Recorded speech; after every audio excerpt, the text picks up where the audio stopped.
el santo cura de Ars.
Si observamos un mapa mundi con precisión, localizaremos a tan solo 40 kilómetros al norte de Lyon, Francia, en medio de una solitaria llanura, un pueblecito llamado Ars. Antaño, sus gentes, labriegos, pastores y artesanos, gentes de bien, que aun habiendo recibido las enseñanzas evangélicas, transmitidas de generación en generación y asimiladas en sus corazones, éstas se vieron mermadas y profanadas por la Revolución Sangrienta de 1789, revolución que tantas almas seglares y sacerdotales costara a la Iglesia. Con apenas 230 habitantes, esta aldea no hubiese salido nunca del país del olvido sin la entrega total a Dios de un hombre, de un santo, Juan Bautista María Vianney, universalmente conocido como el santo cura de Ars, que convirtió este pueblo perdido en las tinieblas en un lugar donde sus gentes se enamoraron de Dios, porque la luz que irradió fue tan grande que su alrededor germinó amor y humildad, mansedumbre y virtud, santidad.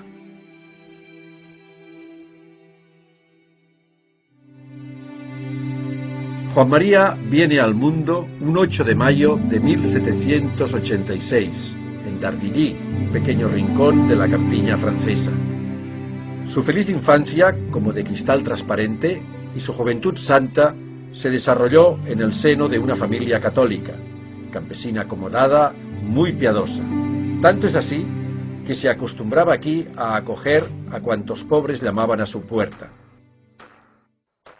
La casa de los pobres la llamaron, porque en aquellos años eran muchos los desamparados que, huyendo de la cruel y sacrílega revolución, buscaban amparo en las buenas gentes. Uno de esos mendigos al que ayudarán fue San Benito José Labre, que, inspirado por Dios, predijo que un día un hijo de esta familia haría ilustre para siempre esta morada. Una noche pues llegaron a casa de los Vianney muchos mendigos, pues 15, 20, y la mujer le dijo a su marido, ¿no?, al padre de San Juan María Vianney, que no hay sopa para todos, que es que no hay cena suficiente. Y el padre le contestó, bueno, pues yo me quedaré sin cenar. ¿No? Es un ejemplo de cristiano ejemplar que generosamente sabe practicar las obras de misericordia, ¿no? Y en esas pequeñas cosas, pues Juan María Vianney fue aprendiendo de su padre esa generosidad. La madre del joven Vianney le inculcó un amor devotísimo a la Virgen Santísima. Él realmente aprendió viendo rezar a su Santa Madre. Era tanta su entrega a la Madre de Dios que no dejaba de rezar frente a ella, en casa, en el campo, durante el pastoreo, e imantaba su amor a quienes le rodeaba. Él tenía un rosario muy bonito que le habían regalado y con el cual él rezaba porque le gustaba bastante rezar. Y su hermanita lo vio y, cosa de niños, pues le gustó el rosario y empezaron con el rosario a pelearse. Entonces la mamá le dijo, mira, déjale, si tu hermana lo quiere, déjale el rosario. Ese desprendimiento de un rosario, de algo que para él tenía mucho sentimiento, y claro, el apego de un niño, pues hizo el esfuerzo y se lo dio a su hermanita. Le costó un verdadero esfuerzo, un verdadero vencimiento. La mamá, en premio, entonces le regaló una imagen de la Virgen y eso le ayudaba. Lo llevaba en el bolsillo, cuando tenía sus problemas, sacaba a la Virgen, le rezaba y con eso él se iba fortaleciendo cada día. Oh, cuánto quería yo aquella imagen. No habría dormido tranquilo si no la hubiera tenido a mi lado. La Santísima Virgen ha sido siempre mi mayor afecto. Cuando salía a trabajar en el campo, pues le pesaba que su hermano mayor avanzara más que él, labrando, ¿no? Y él un día decidió, voy a poner la Virgen al final del campo y me voy a fijar los ojos en ella. Entonces avanzaba y teniendo a la Virgen presente, pues el amor a la Virgen le impulsaba a trabajar y pues con muchos menos años que su hermano, pues llegó a hacer el mismo trabajo que él, ¿no? Ya desde muy jovencito, Juan María mostraba gran afición por las ceremonias sagradas. Con ojos desorbitados miraba al sacerdote, sus gestos sagrados, la dignidad de sus ornamentos, el amor con que consagraba el cuerpo de Jesucristo. Todo le cautiva. Su sensibilidad a lo espiritual era tal que sentía la presencia real de Jesús en la Eucaristía, hasta volverlo loco de amor. Sus palabras dejan constancia de este su verdadero amor. Si no tuviera suficiente fe, vería a Dios escondido en el sacerdote como una luz tras su pantalla, como un vino mezclado con el agua. Al comulgar, siento algo extraordinario. Es un gozo, una suavidad, un bienestar que me corre por todo el cuerpo y me conmueve. No podemos menos que decir con San Juan, es el Señor. Jesús está ahí. Él está ahí.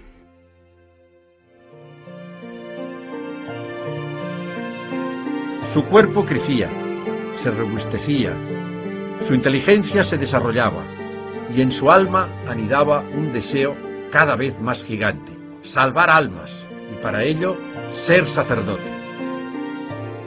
2 años tuvo que esperar Juan María la decisión paterna, porque su padre no veía al principio tal posibilidad, por el coste del seminario, por la falta de mano y ayuda en las labores agrícolas de la casa. Pero Dios tiene sus planes. Ya tiene 19 años, y por lo que veo está tan firme en su propósito de ser sacerdote que nosotros no debemos contrariarle lo más mínimo. Sí, tienes razón. Vamos a apoyarlo. Es Dios quien lo llama. San Juan María Vianney realmente su vocación es una llamada sobrenatural y una lucha contra toda clase de dificultades. Primero, la guerra. Después, no hay seminarios formados y tiene que formarse como clandestinamente en la casa de un sacerdote, Padre Valey, donde el padre ve que es un hombre santo, un joven santo, y se compromete a ayudarle a sacar adelante sus estudios.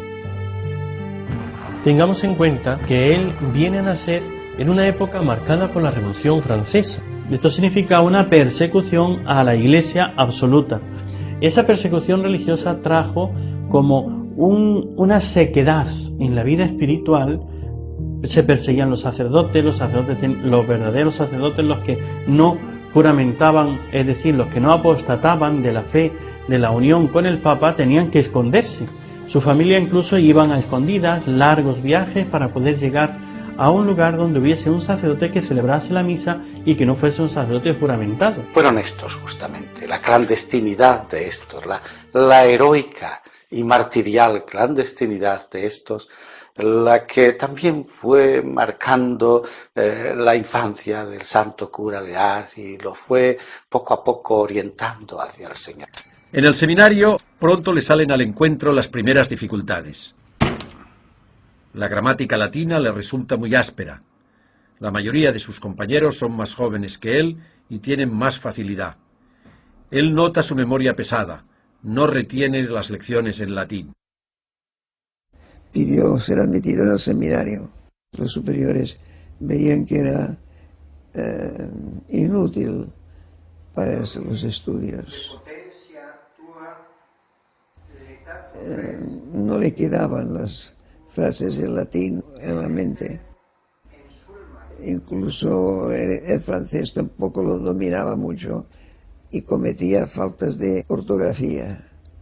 Pero eso lo fue superando. Le probaron porque le veían bueno y le veían devoto de la Virgen. Le aprobaron. Que otro no hubiera pasado. Pero su santidad y su bondad pasó por encima de todo. Así fueron los adelantos de Juan María en los primeros meses de estudio, lentos y pesados, prácticamente nulos. Pero el joven se aplicaba con admirable tenacidad, hasta que, debilitado por los ayunos rigurosos que él mismo se impone y un agudo sentimiento de incapacidad, llega a desmoronarse anímicamente. Padre, lo he intentado, pero veo que yo no valgo para esto. Quiero volverme a casa. ¿A dónde vas, hijo mío? Si vuelves a casa y tu padre te ve triste, no te dejará volver. Entonces adiós a tus planes, adiós al sacerdocio, adiós a las almas.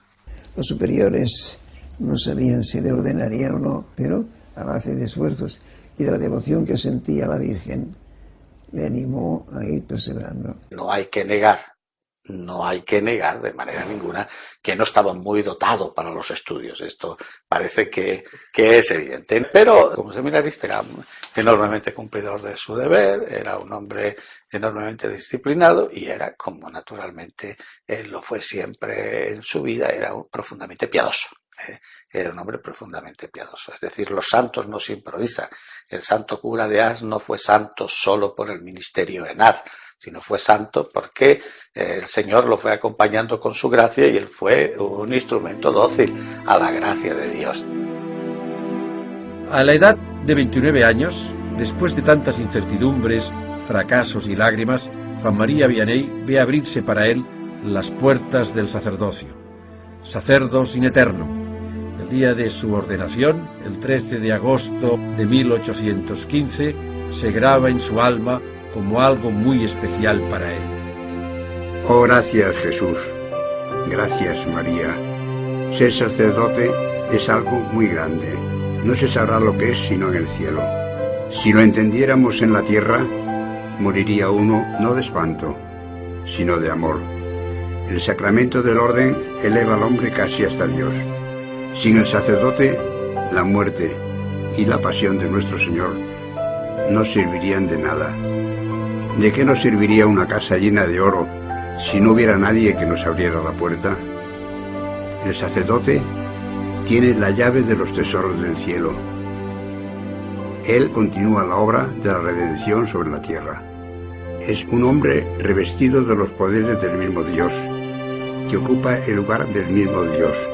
Sobre todo, cuando perdona los pecados, no dice, Dios te perdone, sino, yo te absuelvo. Y en la consagración no dice, este es el cuerpo de Dios, sino, este es mi cuerpo, esta es mi sangre. El sacerdote es el amor del corazón de Jesús. Su primer destino es el cercano pueblo de Équilí, donde se gana enseguida el afecto de sus feligreses. Aquí es nombrado vicario y ya tiene fama de santo.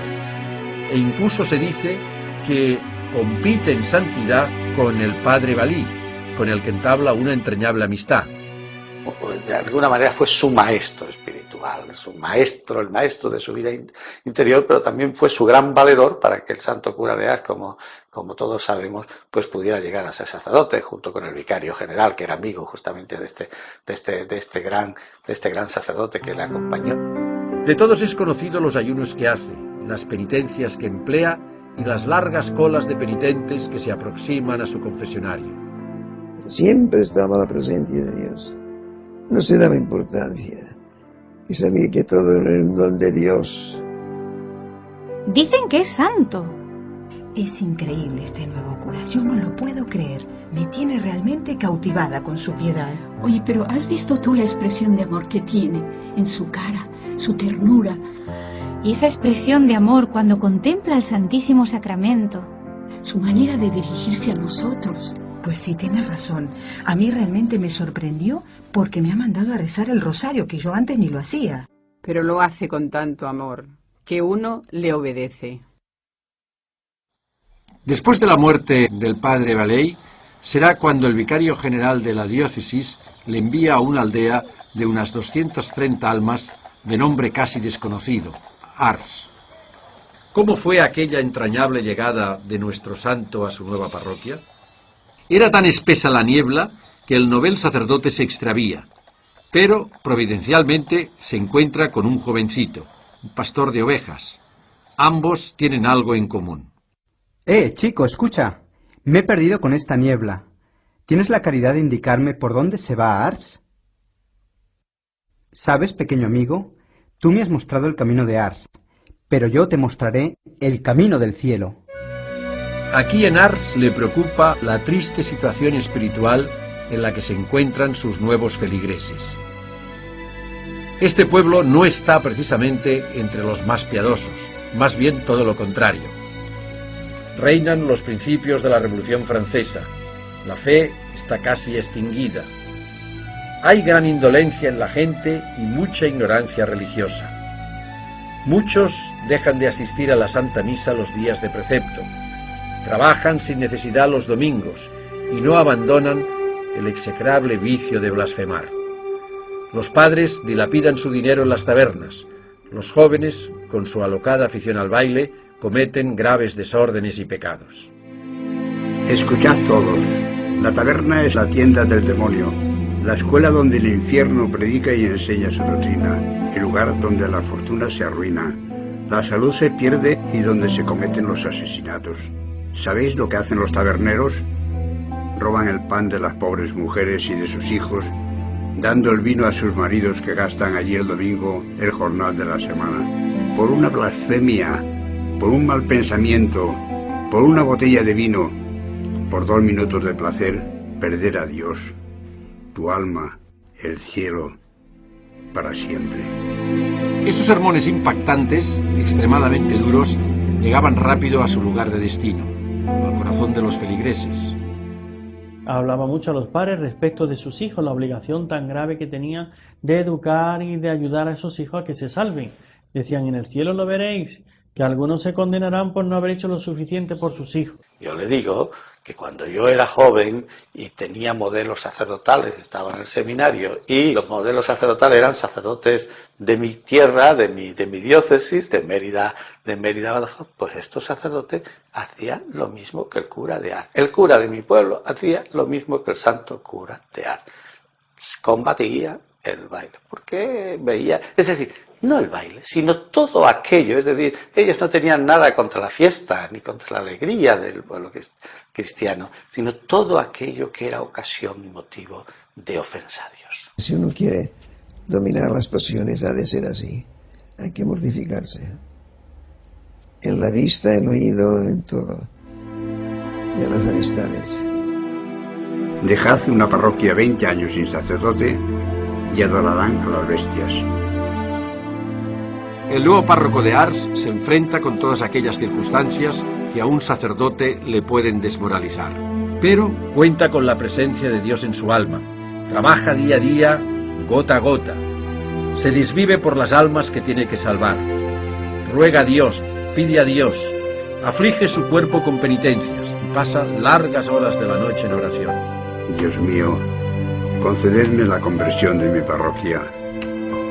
Consiento en sufrir cuanto queráis durante toda mi vida los dolores más vivos con tal de que se conviertan. Los feligreses son testigos de su vida. En cuanto llegó, consideró la iglesia como su casa. Entraba a la iglesia antes de la aurora y no salía hasta después del ángelus de la tarde. Si alguno tenía necesidad de él, allí lo podrían encontrar. Sencillo, pobre y humilde, sonriente y servicial. ¿Qué idea más equivocada se tiene de los santos? Los santos son alegres, esa alegría que viene de Dios, aún en los mayores sufrimientos. Son gentes que no viven ellos, vive Dios con ellos, o Jesucristo, y sufren. Su gran sufrimiento pues era encontrarse pues a un pueblo pues que estaba separado de la vida cristiana. Por eso se dedicó total y plenamente en los primeros tiempos de su vida pues en ir formando a cada cristiano, porque era un sacerdote ejemplar en ese sentido. Su ministerio era para la persona, para cada una de las personas, era un ministerio personalizado. Por eso lo centra en el sacramento de la penitencia, porque es la búsqueda del otro para el amor de Dios, la búsqueda de la oveja perdida. El cura de Ars fue un hombre de confesionario. Eran ingentes cantidades de penitentes quienes se acercaban a recibir de él, cuando podían, dirección espiritual, aunque fueran breves palabras. Primero de uno en uno, luego de 10 en 10, hasta convertirse en verdaderas riadas humanas. Este siervo amado de Dios se crucificó allí libremente. Fue un mártir de la confesión. Hubiera podido huir de los pecadores, retirarse al claustro o al desierto, a la trapa, como solía decir, pero por amor a las almas se quedó en su puesto. Es aquí, entre aquellas tablas, en este taúd anticipado, donde más tuvo que sufrir el cura de Ars, donde en verano el confesionario parecía una estufa y en invierno una auténtica nevera. 16 horas la confesión, era un santo. Cuando uno iba a confesarse y veía que el sacerdote le ayudaba